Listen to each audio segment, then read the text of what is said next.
Good morning. Welcome back to Ministry Monday. This is Carlton Kuhn. I appreciate the comments that I get and the fact that people are using some of the resources that have been developed. Uh, just a day or so ago, the General Superintendent of the United Kingdom, Ireland, and Scotland let me know that he had used some of the stuff from Fitly Frame that I had taught in a conference and training sessions back in England, I think 15 years ago. So some of this takes on a life of its own, and I'm very, very glad for that. That's very fulfilling. That's why we teach and preach and write and do everything else that gets done. I'm saying that to encourage you to give consideration to using these concepts to get people involved. Now, some of you who have listened to me and read after me for a time realize that I'm very system oriented.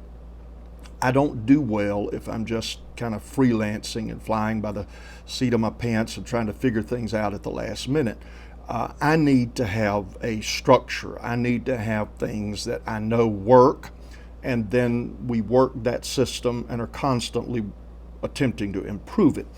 And I think there are more people like me than those who just pull grand things off at the last minute. So take a look at Fitly Frame. Take a look at some of the concepts that are talked about, even in the Mastering Disciple Making, which is closed but will reopen later this year for one more time. I want to add one last thing to talking about getting people engaged and involved. I talked about the importance of preaching and teaching on service and servanthood and involvement, participation.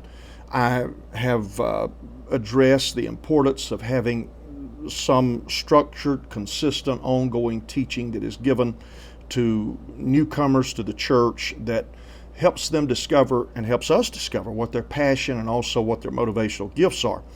And then I introduced in our last visit the idea of doing a job fair, acquainting people with ministry, and giving them an opportunity to think about what they might like to commit themselves to. One of the things that we added to that equation was to have a service or servanthood banquet then in the fall of the year. I did the teaching and we did the job fair immediately after the teaching in the spring of the year. But in the fall of the year, we would do a banquet, and it would be a catered meal. All of our volunteers, and we try not to use the word volunteer, all of those who were involved in service in the body of Christ would be invited to the banquet. Those of us who were pastors or departmental leaders, we were the people who served. We waited on tables, poured the iced tea, brought people their meal, their dessert, whatever else that they needed. It would involve some entertainment. We would give each of our people involved in service a gift of some type, and then they would vote on the person who was the servant of the year. And it was a great way to recognize those who made the church what it was. There are so many people who work behind the scenes that never get any honor. Nobody pays them any attention. Perhaps your church is like ours. You do not hire a cleaning team. You don't have anybody that is hired to mow the lawn. Well, those things do not get a lot of notice unless they're not being done.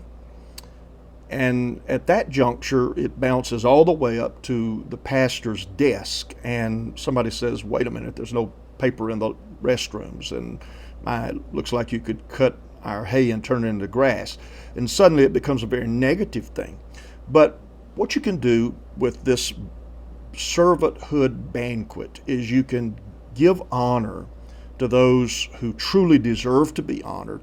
And then in the following Sunday service, you can have all of those who were involved in service and were at that banquet, you can have them stand. Then you can introduce the servant of the year, and their name goes on a plaque. They get a sizable gift as well.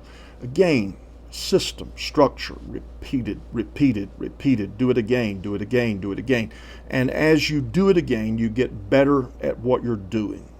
Very few of us accomplish great things in life with a one-off. Instead, It requires repetition. And as we repeat it, we become better at it. Okay? Now, we're going to move on to something else with next week's Ministry Monday. But just try it.